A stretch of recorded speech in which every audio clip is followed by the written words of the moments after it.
তোমাদের ভিতর এমন একটা দল হওয়া দরকার, এমন একটা সংগঠন থাকা দরকার, সংস্থা থাকা দরকার, ঐক্য থাকা দরকার, যারা কি করবে, ইয়াদউনা ইলাল খায়র, যারা কল্যাণের দিকে মানুষকে আহ্বান করবে, কল্যাণের দিকে মানুষকে আহ্বান করবে। আজকে বড়ই অবাক, আলেমরা ব্যতীত এই কাজটা সাধারণ লোকের আমরা করছি না। শুধুমাত্র আলেমরা এটার ভূমিকা রাখছেন, আমরা কোথায়? আমার বন্ধু খুবই খারাপ, তাকে কোনোদিনও বললাম না যে এই কাজ থেকে বিরত থাকো। আমার পাশের লোক, যার সাথে আমার ওঠা বসা, সে খুবই খারাপ, অথচ কোনোদিনই বললাম না ভাই এই কাজগুলো খারাপ, এই কাজগুলো করো না। এই কাজগুলো আমরা কখনোই করি না।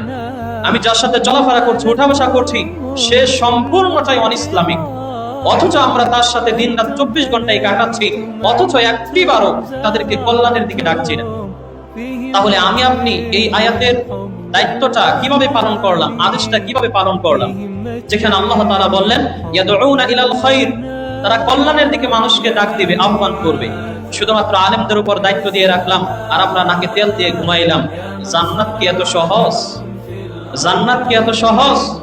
কোশ্চিনকালেও জান্নাত এত সহজ নয়।